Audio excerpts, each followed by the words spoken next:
Bismillahirrahmanirrahim. Assalamu alaikum warahmatullahi wabarakatuh. Dear students, wish you fine and enjoying health. It's me, Walid Khalil.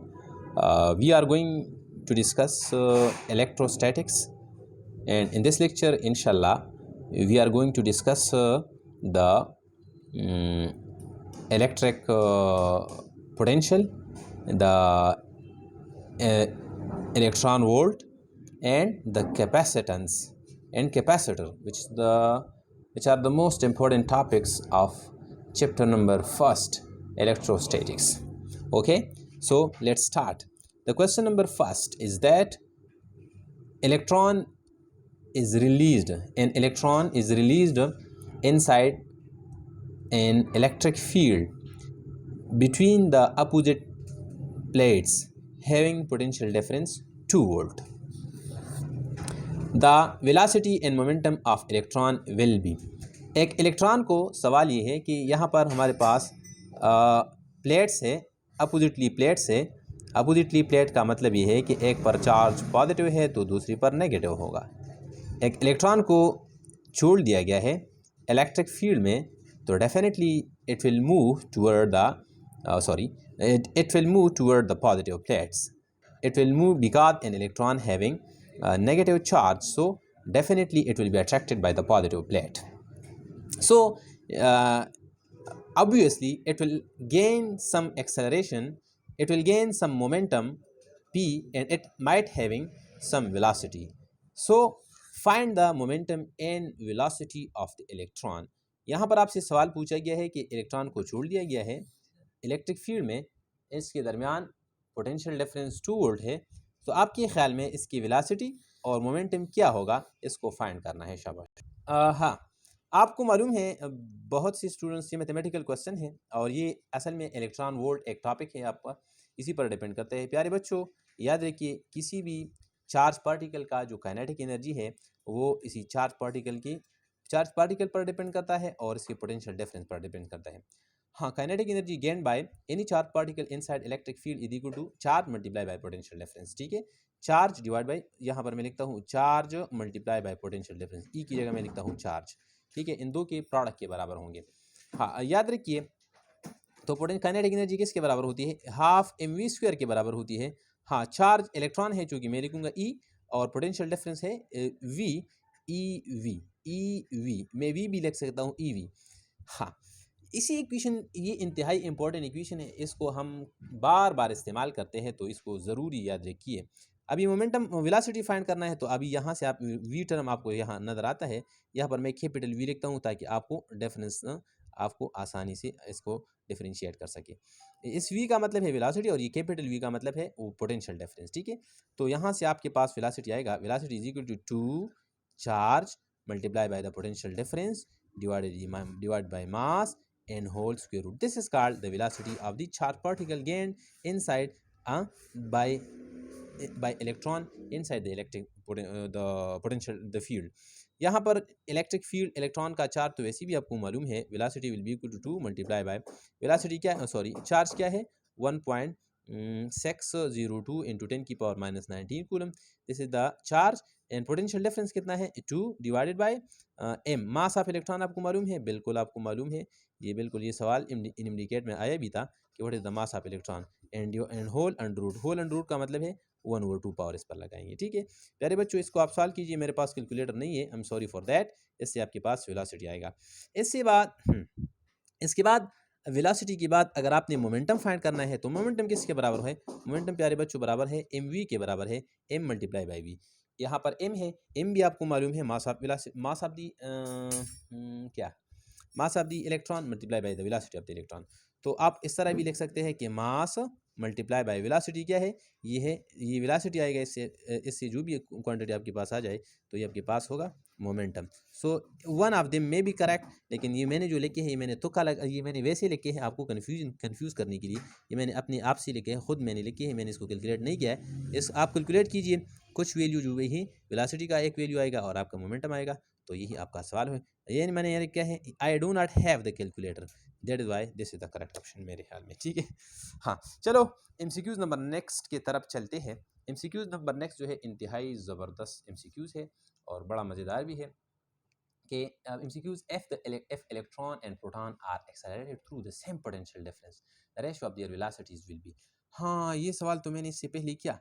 अभी velocity of the electron divide by velocity of the proton ये find करना है। अगर इनको मैंने दोनों को एक ही फील्ड में रिलीज़ किया। सवाल में यहाँ पर एक छोटा सा सवाल मैं सवाल करता हूँ। प्यारे बच्चों, आप मुझे बताइए कि पहली बात आप मुझे ये बताइए कि अगर मैंने इलेक्ट्रॉन और प्रोटॉन को एक्सेलरेट किया, छोड़ दिया, इलेक्ट्रिक फील्ड में मैंने छोड़ दिया, आपके ख्याल में इसकी काइनेटिक एनर्जी का रेशो क्या होगा? What should be the ratio of the kinetic energy of the electron and the proton? शाबाश, कौन मुझे जवाब देगा? 1:1। क्या होगा? 1 मतलब दोनों की काइनेटिक एनर्जी सेम होंगी। क्यों? Because as I have told you before it at the start of the question number first that the kinetic energy of charged particle is equal to charge multiplied by potential difference. चूंकि electron और proton का charge तो same है, equal है, alike है, so they are having same charge and potential difference भी same है। जिस तरह मैंने आपको बता दिया कि अगर सेम फील्ड है तो इलेक्ट्रॉन और प्रोटॉन के दोनों की काइनेटिक एनर्जी सेम होंगी। अभी सवाल ये है कि इसकी रेशो ऑफ वेलोसिटी को फाइंड करना है। तो वेलोसिटी का रेशो मैंने तो यहाँ पर आपको इक्वेशन बता दिया कि ये वाला इक्वेशन है v is equal to 2 times charge into multiply by the potential difference divided by mass and whole under. ठीक है, दिस इज योर वेलोसिटी। इससे आप वेलोसिटी फाइंड कर सकते हैं। हाँ, velocity depends upon the mass but kinetic energy does not depend upon the mass of the particle. ठीक है, it only depends upon the charge and kinetic energy only depends upon the charge and the potential difference, while the velocity depends upon the charge, the potential difference and the mass of the particles. So kinetic energy इनको तो बराबर होंगे, लेकिन इसका उन particle का velocity ज़्यादा होगा जिसका मास कम है। मतलब इलेक्ट्रॉन का वेलोसिटी ज़्यादा होगा और प्रोटॉन का कम होगा। आपके पास इक्वेशन आएगा velocity of the electron divide by velocity of the proton equal, ये दोनों टर्म में मैं नहीं लिखता क्योंकि दोनों के लिए सेम है 2eV, दोनों का चार्ज, दोनों का पोटेंशियल डिफरेंस, दोनों का 2 तो वैसे भी कांस्टेंट है। तो आपके पास आएगा इलेक्ट्रॉन का मास जो है m के साथ me लिखता हूँ, जो इन्वर्स रिलेशनशिप है, और इसी तरह प्रोटॉन का भी अपने मास के साथ इन्वर्स रिलेशनशिप है। यहाँ पर वैल्यू पुट कीजिए, शाबाश, आपके पास जवाब आएगा। प्यारे बच्चों, क्या आएगा? Mass of the proton 1840 time जो है मास ऑफ इलेक्ट्रॉन से ज़्यादा है। मैं लिख लिया 1840 time mass of the electron divided by mass of the electron. ये एक दूसरे के साथ जुड़ा हो जाएंगी, कैंसिल हो जाएंगे। आपके पास बचेगा 1840:1। This is the correct answer. ठीक है, हो okay, option number D is the correct option. प्यारे बच्चों, ये सवाल मैंने इसलिए किया कि असल में आपको ये क्लियर हो जाए कि काइनेटिक एनर्जी कौन कौन से फैक्टर पर डिपेंड करता है। काइनेटिक एनर्जी चार्ज पर डिपेंड करता है और पोटेंशियल डिफरेंस पर डिपेंड करता है। इसके अलावा kinetic energy does not depend upon any factor. हाँ, अगर सवाल ये किया गया कि अगर मैंने इलेक्ट्रॉन को प्रोटॉन दोनों को छोड़ दिया तो इनका रेशो ऑफ काइनेटिक एनर्जी क्या होगा? शाबाश, ratio of the kinetic energy will be equal to 1:1। लेकिन रेशो ऑफ द वेलोसिटी क्या होगा? 1840:1 होगा। सही था। और इसके मोमेंटम भी डिफरेंट होंगे, वेलोसिटी भी डिफरेंट होंगी, लेकिन काइनेटिक एनर्जी सेम होंगी। ठीक है बच्चों, हाँ चलो आगे जाते हैं नेक्स्ट एमसीक्यूज की तरफ। सवाल है कि एमसीक्यूज नंबर 3 कि a proton is accelerated through a potential difference of 1 kV, 1 kilo volt potential difference है। Its kinetic energy will be. प्यारे बच्चों, ये सवाल तो मेरे ख्याल में बिल्कुल क्वेश्चन नंबर 1 की तरह है। ये मैंने तो रिपीट किया। अगर हमारे पास प्लेट्स है और प्लेट्स के दरमियान पोटेंशियल डिफरेंस जो है 1 kV है, 1 किलो इलेक्ट्रॉन वोल्ट है। ठीक है, इनके दरमियान पोटेंशियल डिफरेंस कितना है? 1 किलो वोल्ट है। शाबाश, तो इसकी काइनेटिक एनर्जी, प्रोटॉन की काइनेटिक एनर्जी क्या होगी? आपके ख्याल में क्या होगी? हाँ शाबाश, काइनेटिक एनर्जी, इससे पहले मैंने आपको जो बेसिक इक्वेशन बता दिया, काइनेटिक एनर्जी 2 चीज़ों पर डिपेंड करता है। एक चार्ज पर डिपेंड करता है और दूसरी डिपेंड करता है पोटेंशियल डिफरेंस पर डिपेंड करता है। यहाँ पर पोटेंशियल डिफरेंस भी आपको दिया गया है और चार्ज तो वैसे भी आपको पता है कि प्रोटॉन का क्या चार्ज है। तो आपके पास जवाब आएगा कि charge of the proton is equal to, charge की जगह मैं ई लिखता हूँ क्योंकि this is the basic charge of electron and the basic charge and proton are equal, and potential difference की जगह मैं लिखूंगा 1 kV वोल्ट। तो आपके पास आएगा kinetic energy of the charge electron proton is equal to 1 kV EV 1 kilo electron volt. ये सवाल जो है ये बार बार MCQs ये रहे, ईटा में भी आया है। ईटा इससे पहले जो टेस्ट हुआ करते थे इसको हम कहते थे ईटा। मेडिकल के लिए जो टेस्ट थे वो KP में, खैबर पख्तूनख्वा में तो हम वो ईटा एक इंस्टीट्यूट ना, इसी में ये तकरीबन बार बार आया है। आपकी क्वेश्चन, आपकी एक्सरसाइज में भी यही क्वेश्चन आया है, और इसके अलावा बोर्ड की पेपर में भी अब बहुत से मरतबा आया है ये वाला सवाल। तो ये सवाल डिपेंड करता है काइनेटिक एनर्जी, और मैंने इससे पहले आपको बताया कि kinetic energy depend upon the charge. हाँ, so which of the following is the option number B is correct option. ठीक है बच्चों, शाबाश। आगे जाते हैं नेक्स्ट MCQs की तरफ। MCQs नेक्स्ट हमारे पास है पतलू है नहीं मूटू है, सॉरी।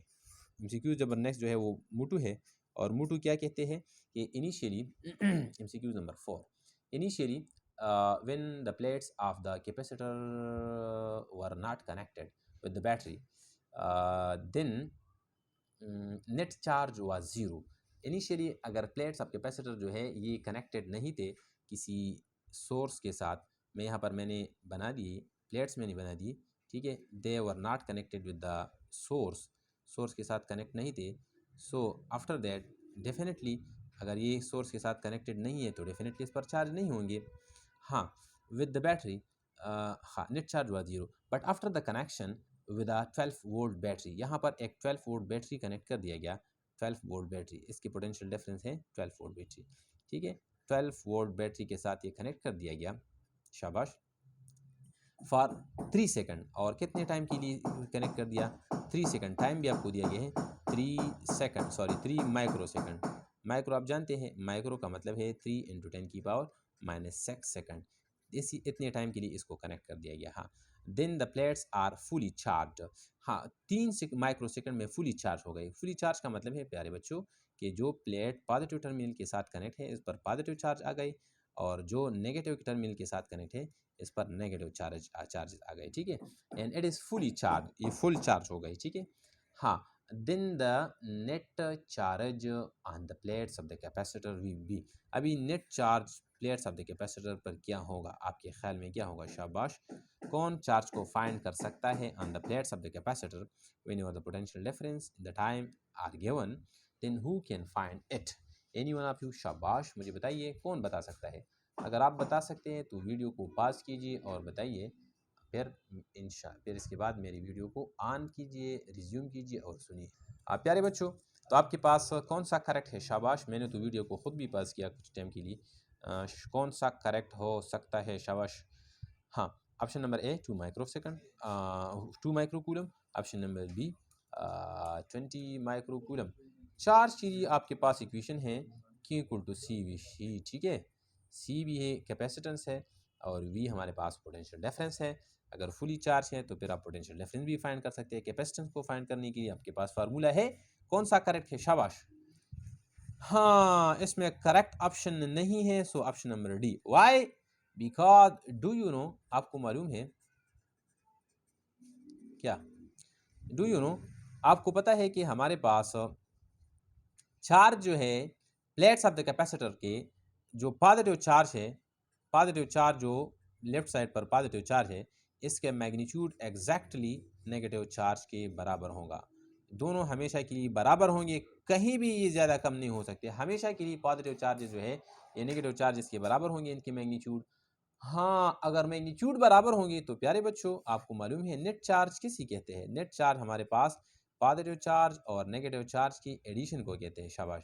अगरचे पॉजिटिव और नेगेटिव दोनों बराबर है तो प्यारे बच्चों और डियर डॉक्टर साहिबान और इंजीनियर साहिबान, आपके पास जवाब आएगा 0 coulomb is the net charge on the plates of the capacitor, though the capacitor is fully charge, but the net charge on the plates of the capacitor is are equal. That is why the net charge is still equal to 0.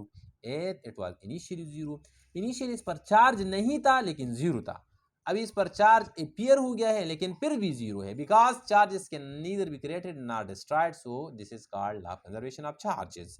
Charges सिर्फ और सिर्फ rearrange हो गए हैं, बाकी इस पर charges जो है ये नेट 0 है। So option number D is the correct answer.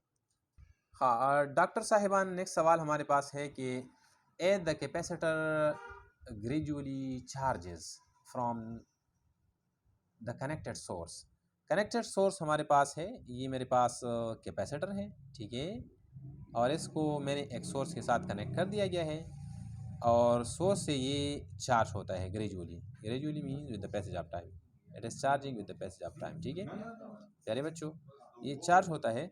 और इसके बाद जो चार्ज यहाँ पर आते हैं इसको हम कहते हैं ग्रेजुअली चार्जेस, ठीक है।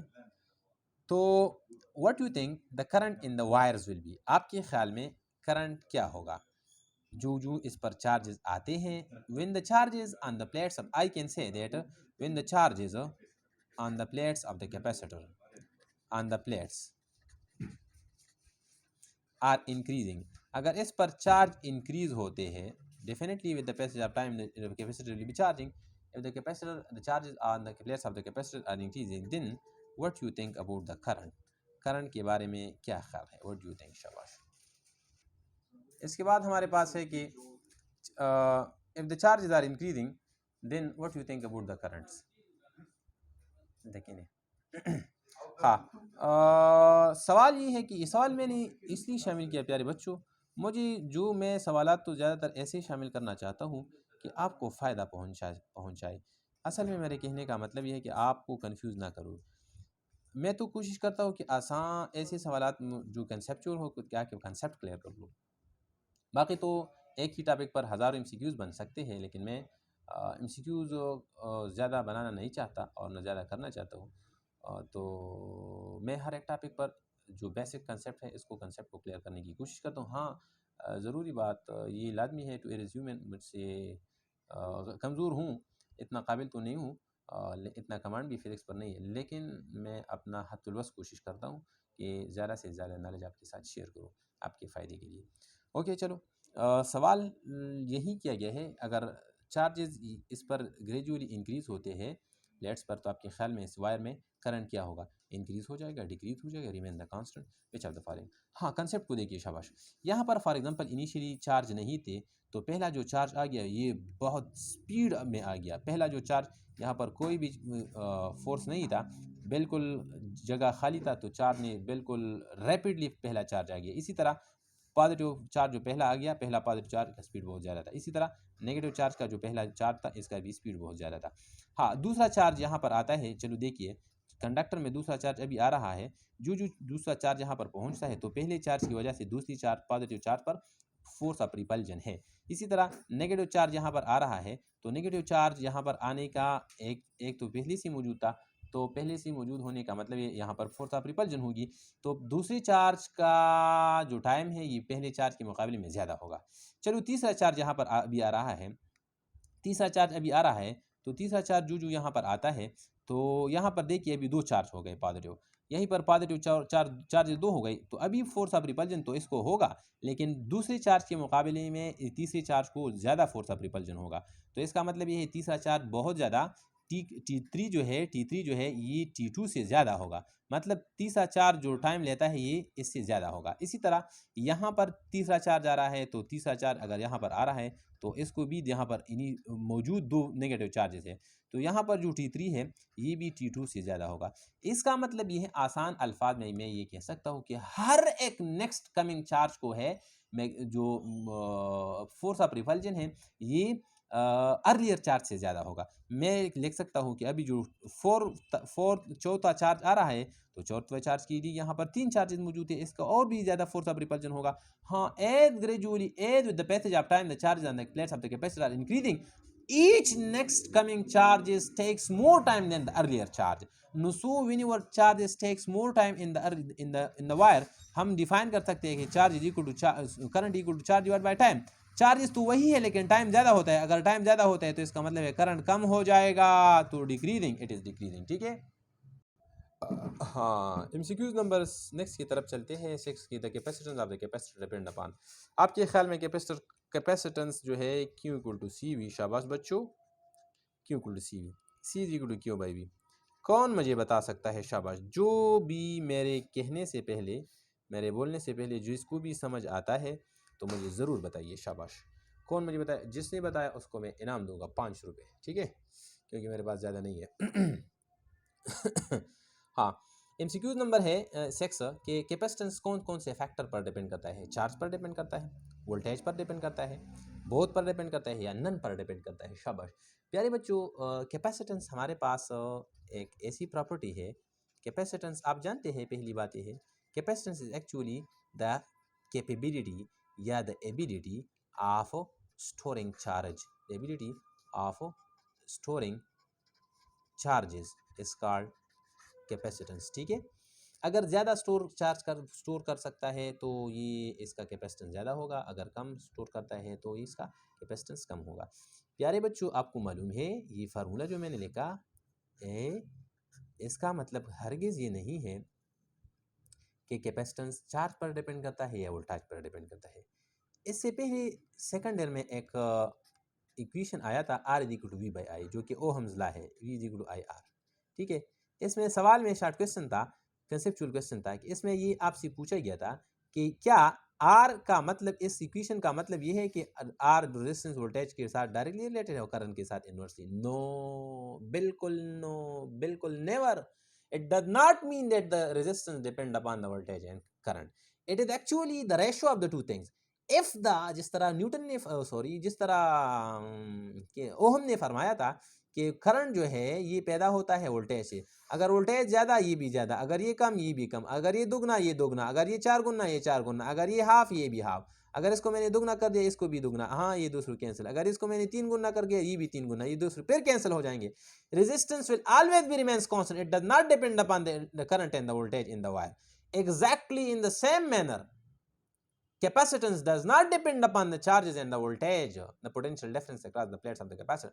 हाँ, if the, जिस तरह V Q equal to Q is directly proportional to V, जिस तरह ये बेसिक इक्वेशन तो है कैपेसिटेंस का कि अगर वोल्टेज ज़्यादा होता है, अगर potential difference plates of the capacitor के दरमियान ज़्यादा होता है तो इस पर ज़्यादा चार्जेस स्टोर होंगे, अगर ये कम हो गए होता है तो ये कम होंगे, अगर इसको मैंने डबल कर दिया तो ये भी डबल हो जाएगा, अगर इसको मैंने हाफ कर दिया तो ये भी हाफ हो जाएंगे। इधर देखिए आपके पास इक्वेशन इसी तरह आएगा, equation will become C is equal to Q V को मैंने डबल कर दिया तो चार्जेस क्या होंगे, ये डबल होंगे, फिर क्या आएगा क्यों बाई V आएगा। शाबाश, अगर मैंने C3 को देखिए, शाबाश, अगर मैंने वोल्टेज को ट्रिपल कर दिया 3V तो यहाँ पर चार्जेस भी 3V हो जाएंगे, एक बार फिर कैंसिल हो जाएंगे, फिर वही बार क्यों बाई V आएगा। इसका मतलब है capacitance does not depend upon the charges and the voltage between the plates of the capacitor. It is independent of the factor, these factors, okay. It only depends upon other factors and C is equal to A epsilon naught divided by D। ये इसी factor पर depend करता है। It does not depend upon the charges. Capacitance does not depend upon ये क्यों हो गया, ये V हो गया, ये क्यों हो गया। It does not, it is independent. The slope of the capacitance will remain the same. It does not depend upon these two factors. Okay, it depends upon the area of the plates, the geometrical factors on the plates, the distance between the plates, and the medium inside the plates of the capacitors. Okay, हाँ चलो आगे। MCQs number 7 है हमारे पास। N equal capacitors of capacitance C are connected in such a way that to get maximum capacitance and then minimum capacitance, the ratio of the maximum to minimum will be. प्यारे बच्चों, ये वाला सवाल in national medical and dental का MD, national medical and dental college admission test में आया था, NMD cat में आया था। मेरे ख्याल में टेस्ट नंबर फर्स्ट में आया था या टेस्ट नंबर सेकंड में आया था, मुझे याद नहीं है, लेकिन ये सवाल इसी तरह तो आया था कि हमारे पास कैपेसिटर्स है, इन इक्वल कैपेसिटर्स है, इसकी कैपेसिटेंस C है, ठीक है, C1 C2 C3 सारे बराबर है। हाँ, इसके मैंने ऐसी तरीके से अटैच किया, कनेक्ट कर दिया कि इसके एक बार फिर मैक्सिमम कैपेसिटेंस आ गया और दूसरी बार इसकी मिनिमम कैपेसिटेंस आ गया। आपसे पूछते हैं कि इसकी मैक्सिमम और मिनिमम का रेशो फाइंड करना है। शाबाश, मैक्सिमम टू द मिनिमम। शाबाश, मतलब ये है ऊपर ज़्यादा कैपेसिटेंस वाले होंगे और नीचे कम वाले होंगे, ठीक है, ये फाइंड करना है। शाबाश, कौन मुझे बता सकता है। पहली बात तो ये है प्यारी बच्चों कि आप जानते हैं कि कैपेसिटेंस जो है कि कैपेसिटर के दो कम्बिनेशन है, एक हमारे पास पैरेलल है और एक हमारे पास सीरीज़ है। मैंने इससे पहले आपको बताया कि कैपेसिटेंस और रेजिस्टेंस का आपस में इन्वर्स रिलेशनशिप है। रेजिस्टेंस जो पैरेलल में, रेजिस्टेंस को आप जब सीरीज़ में लगाते हैं तो ये इंक्रीज़ होती है, हाँ कैपेसिटेंस जो है ये डिक्रीज़ होंगी। आपके पास सीरीज़ में जो कैपेसिटेंस की वैल्यू आती है तो ये आपके पास आएंगे C डिवाइडेड बाय N आपके पास आएगा। अगर आप सीरीज़ में कैपेसिटर्स लगाते हैं, N कैपेसिटर है, तो आपके पास जवाब आएगा C capacitance divide by N number of the capacitors. जितनी कैपेसिटर है इन पर डिवाइड करेंगे। हाँ, अगर आप इसको पैरेलल में लगाते हैं, पैरेलल तो आप जानते हैं ना बिल्कुल आप जानते हैं। अगर आप किसी कैपेसिटर्स को आप पैरेलल में लगाते हैं, तो पैरेलल में जब आप रेजिस्टर लगाते हैं तो resistance net equivalent resistance decrease होती है। यहाँ पर रेजिस्टेंस जो है कैपेसिटेंस ये इंक्रीज होंगी। ये हमारे पास सीरीज़ हो गया, जैसे सीरीज़ और पैरेलल का फार्मूला ये है कि पैरेलल में जब आप इक्विवेलेंट लगाते हैं कैपेसिटेंस एन सी, ये एन इसका मतलब एन सी का मतलब है ये अभी मल्टीप्लाई हो जाएंगे तो डेफिनेटली ये अभी ज़्यादा हो जाएंगे। शाबाश इनका रेशो फाइंड करना है, ये वाला ज़्यादा है ये वाला कम है, पहले ऊपर ज़्यादा लिखेंगे नीचे कम लिखेंगे, आपके पास रेशो आएगा। शाबाश बच्चों, मतलब मैं लिख सकता हूँ कि capacitance of maximum to minimum, maximum to minimum. शाबाश, मैक्सिमम क्या है शाबाश बच्चों, एन सी है divided by C by N है। शाबाश प्यारे बच्चों, आप जानते हैं कि एन सी और इसको मैं लिखता हूँ सी बाय एन को मैं इसी तरह लिख सकता हूँ, और सी बाय एन को इस तरह मैं लिख सकता हूँ कि एन बाई सी। अगर ये डिवीजन को है मैं मल्टीप्लिकेशन में कन्वर्ट करता हूँ, ये एन बाई सी हो जाएगा। शाबाशी शाबाशी शाबाशी। सी बाई एन सी आपके पास एन स्क्वायर रेशो 1, ये आपके पास जवाब आएगा N square ratio 1। N square ratio 1 मतलब this is the correct answer. शाबाश, N square ratio 1 this is the correct answer. हाँ, अगर यहाँ पर मैंने आपसे पूछा है प्यारे बच्चों कि इसको maximum to the minimum find करना है, मतलब आपके पास आएगा ये हो गया मैक्सिमम क्या है, पैरेलल है, तो मैं लिख सकता हूँ कि C parallel divide by C series, आपके पास रेशो आएगा एन स्क्वायर रेशो 1 आएगा। ठीक है, अगर आपसे ये पूछा गया कि C series divide by C parallel, तो फिर आपके पास आएगा 1 रेशो एन स्क्वायर आएगा। ठीक है बच्चों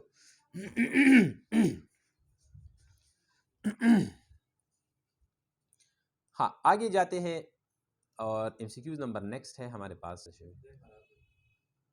एमसीक्यूज नंबर 8 हमारे पास है कि इन a fully charged capacitor when a dielectric slave is inserted then which of the following is correct। इंतहाई अहम एमसीक्यूज है, इंतहाई फ़ायदेमंद एमसीक्यूज है, मेरी तरफ से इनको 3 स्टार्स।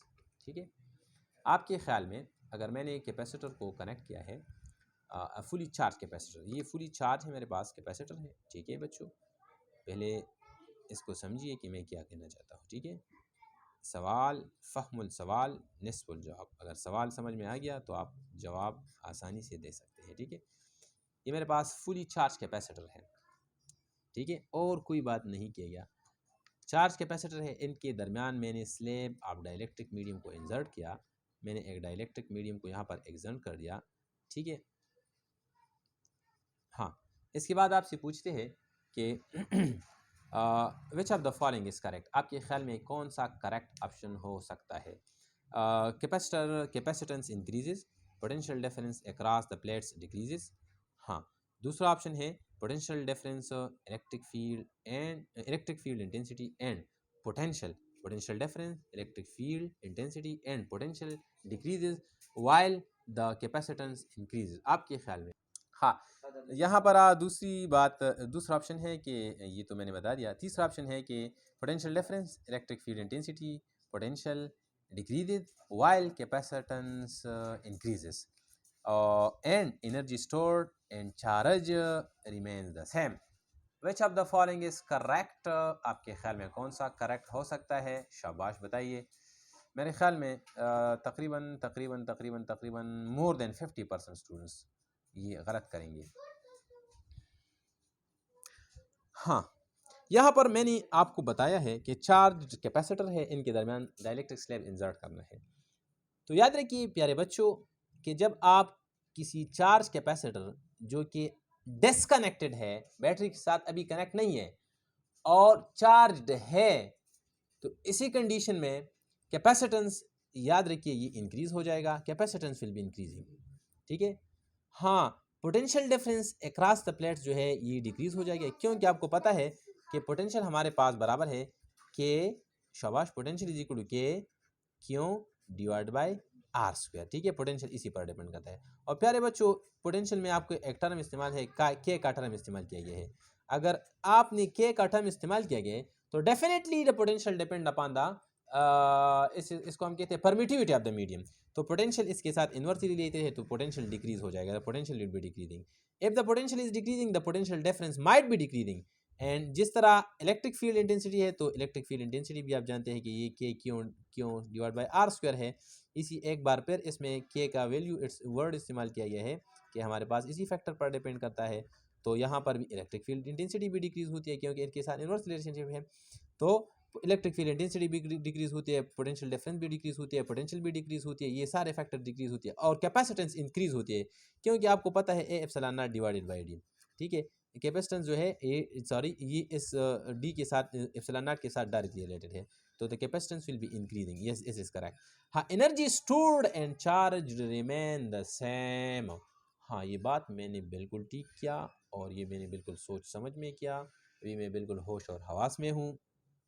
यहाँ पर एनर्जी जो है, जो स्टोर्ड एनर्जी है, अगर इसमें एनर्जी जो है ये है, अगर इसमें इनिशियल एनर्जी 20 जूल है तो अभी भी इसमें 20 जूल एनर्जी रहेगी, वही की वही रहेगी। Energy will not be changing and similarly the charge will remain the same. और इस पर अगर इनिशियल जितने चार्ज थे अभी वही की वही चार्जेस रिमेन द सेम होंगे। आपके ख्याल में, आपके जहन में एक सवाल आएगा और सवाल ये होगा कि सर जी एनर्जी को तो ज़्यादा होनी चाहिए और चार्ज भी ज़्यादा होनी चाहिए, क्योंकि अगर कैपेसिटेंस ज़्यादा होता है तो चार्ज भी ज़्यादा होनी चाहिए, क्योंकि capacitance is equally the ability of storing charge. Yes, you are right. हाँ, अगर एबिलिटी ऑफ स्टोरिंग चार्ज तो है लेकिन अभी कैपेसिटेंस ज़्यादा हो गया तो चार्ज भी ज़्यादा होनी चाहिए। यस, तो आपको पता है Q equal to C by V. हाँ, अगर यहाँ पर पोटेंशियल डिफरेंस डिक्रीज होती है और charge remain the same, potential difference decrease होती है और चार्ज को मैं सेम लिखता हूँ, तो इधर देखिए इक्वेशन को देखिए, potential difference decrease this is same, it mean that ये डिक्रीज ये increase, that is why capacitance increase होता है वोल्टेज या पोटेंशियल डिफरेंस के डिक्रीज होने से ये इंक्रीज होता है। हाँ, यहाँ पर this option is the most correct and this is the most suitable word, this most suitable correct option. प्यारे बच्चों, यहाँ पर मैं एक और बात भी आपके साथ शेयर करना चाहता हूँ और वो ये है, इंतहाई ज़बरदस्त बात है, इंतहाई मज़ाक बात है। ठीक है, और मज़े की बात यह है कि असल में अगर ये सवाल इसी तरह किया गया लेकिन इस बैटरी को कनेक्ट कर दिया गया इसी तरह, if the when a dielectric slab is inserted inside a charged capacitor which is connected to the battery, ये मेरे पास कैपेसिटर है, वही कैपेसिटर है लेकिन इसको मैंने बैटरी के साथ कनेक्ट कर दिया है और अभी मैंने स्लेब को इंसर्ट कर दिया गया है, तो आपके ख्याल में फिर क्या होगा? शाबाश, कौन मुझे जवाब दे सकता है? अगर किसी को जवाब आता है तो मुझे, मैं अभी आपको नहीं बोल सकता और न मैं डिस्कस करता हूँ, तो अपनी कमेंट्स में मुझे बताइए। अगर किसी ने सही जवाब दिया तो याद रखिए इसको मैं इनाम दूंगा, और इनाम वही 5 रुपये नहीं होगा बल्कि इंशाल्लाह इससे 10 गुना ज़्यादा होगा, मतलब 50 रुपये इनाम दूंगा। और 50 रुपये इनाम से भी एक ज़्यादा इनाम क्या होगा, मैं इंशाल्लाह आपको इनाम में और भी इंशाल्लाह अपनी तरफ से और भी चीज़ें दूंगा। हाँ, जिसको जवाब आता है तो मुझे बताइए अपने कमेंट्स बॉक्स में, मुझे बताइए कमेंट्स बॉक्स में, ठीक है। अगर किसी को नहीं आता तो इंशाल्लाह मैं कुछ दिनों बाद, एक या एक दो दिन बाद इस इंशाल्लाह आपकी डिस्क्रिप्शन में जवाब दूंगा, ठीक है, और कि क्या इसका क्या जवाब है, ठीक है। Whenever the battery is connected and a dielectric slab is inserted, then what are the condition about potential difference, electric field intensity, potential, capacitance, energy stored in charge? शाबाश, यही सवाल मैंने आपसे पूछा, ठीक है। सवाल नंबर नेक्स्ट हमारे पास है, एमसीक्यूज नंबर कौन सा है, ये हो गया 8, ये हो गया 9। During charging the volume of the capacitor is doubled, then the energy stored will be, ये ज़्यादातर मैंने कैपेसिटर पर की है। अगर किसी वॉल्यूम, किसी चार्जिंग के दौरान मैंने वॉल्यूम को डबल कर दिया, इनिशियल की जगह को मैंने फाइनल डबल कर दिया गया, आपके ख्याल में what you think about the energy stored?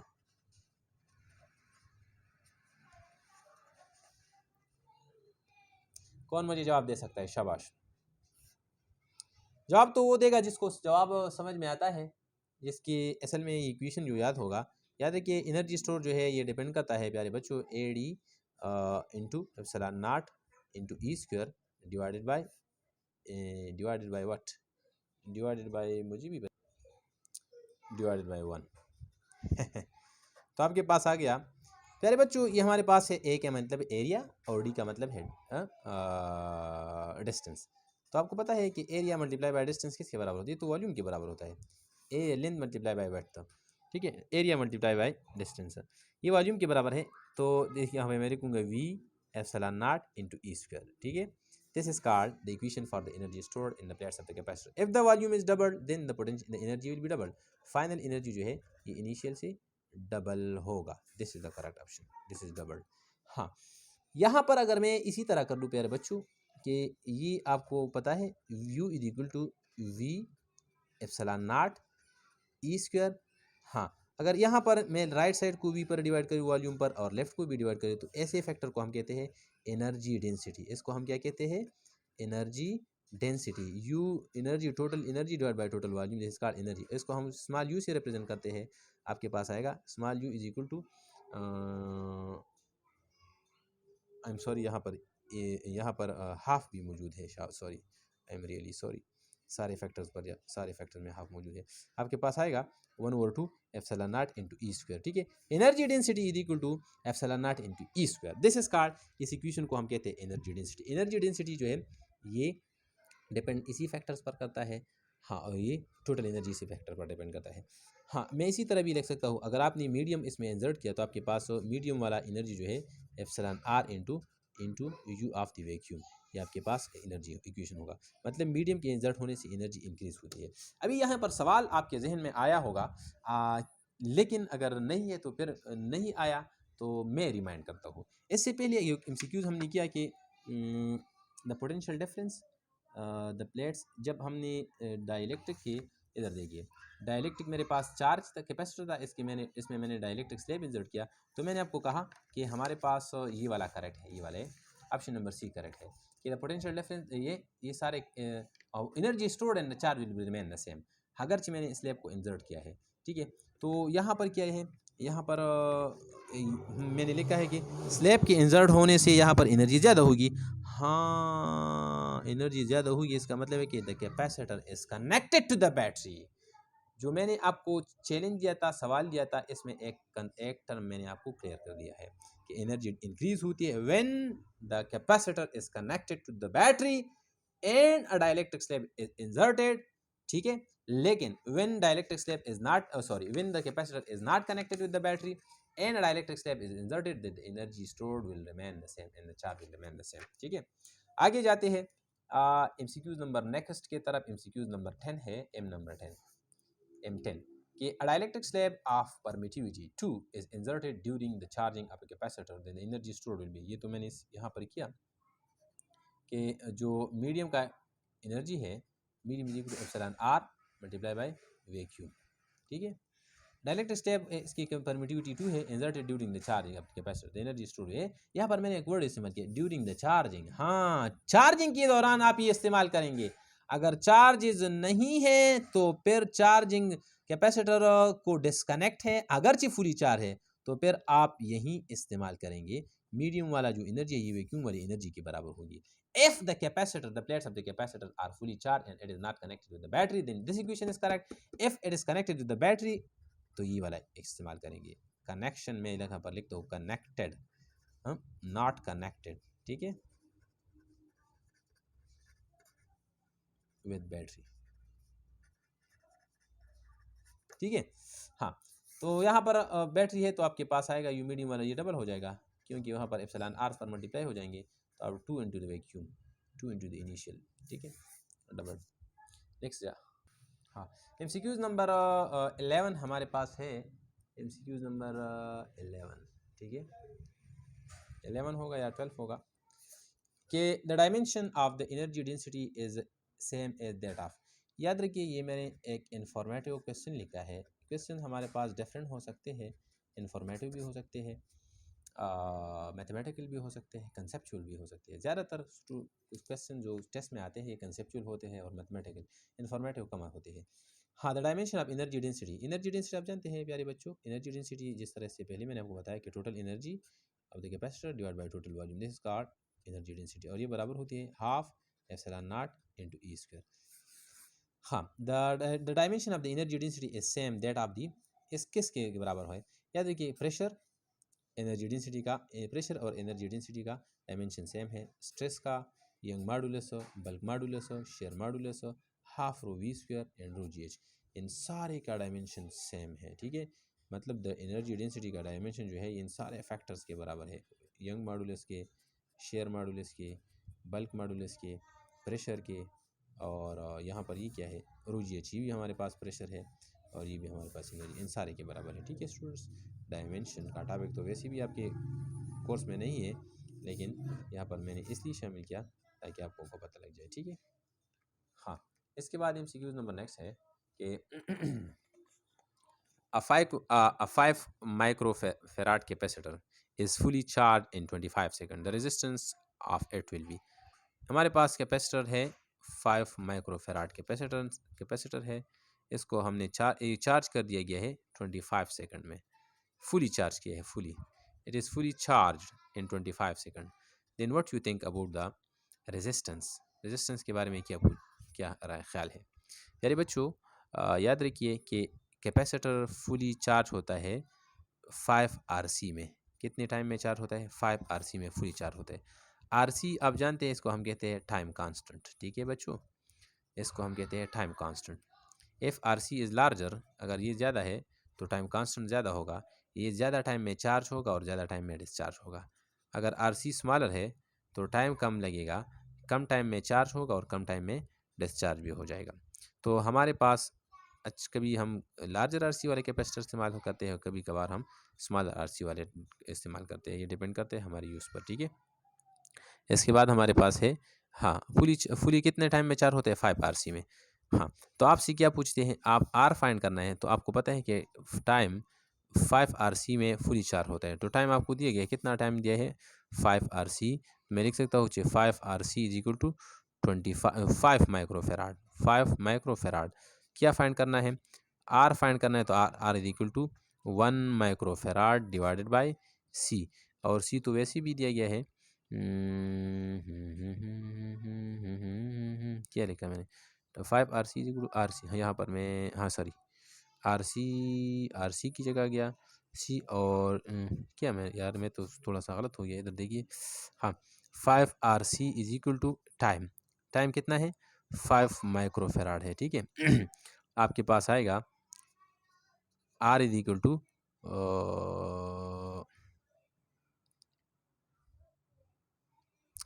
5 RC 25 second के बराबर है यार, आई एम सॉरी, इधर देखिए, टाइम इक्वल टू 5 RC, तो मैं लिख सकता हूँ कि 5 RC ये बराबर है 25 सेकंड में।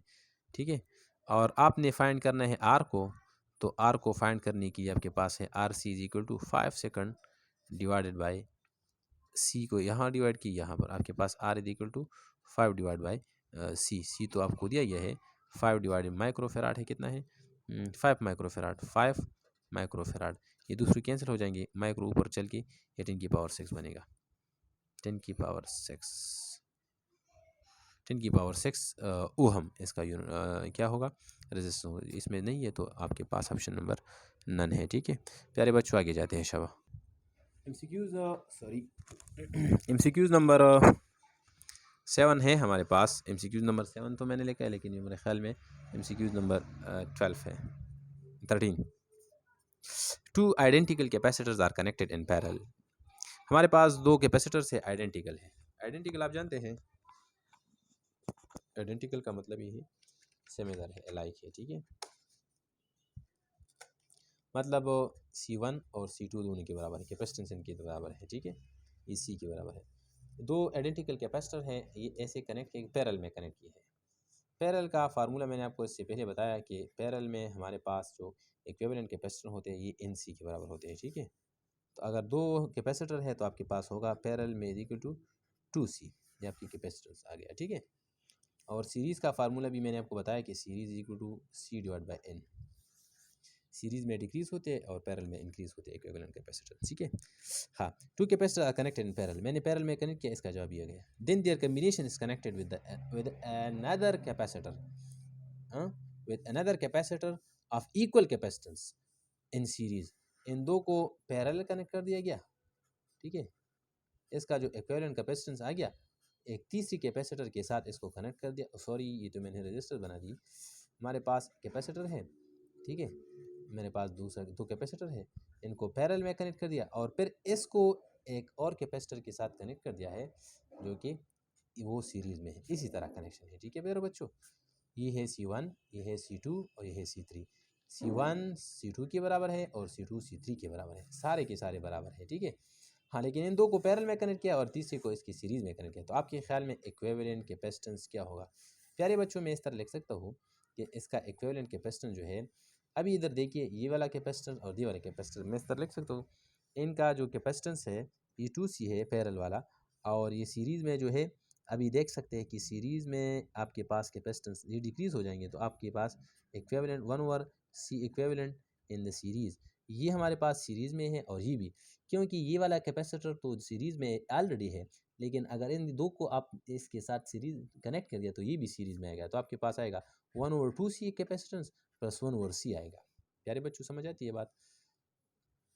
सीरीज़ में यही फार्मूला आप इस्तेमाल करते हैं। So E equivalent is equal to 1/2C, आपके पास इक्वेशन है 2C, आपके पास क्या आएगा, एलसीएम आएगा, यहाँ पर आएगा 1 + 2, आपके पास आएगा, शाबाश, 1/C equivalent is equal to 3/2C, या इसको भी उल्टा करें उसको भी उल्टा कर, आपके पास इक्विवेलेंट कैपेसिटेंस आएगा 2/3C। This is the capacitance 2/3।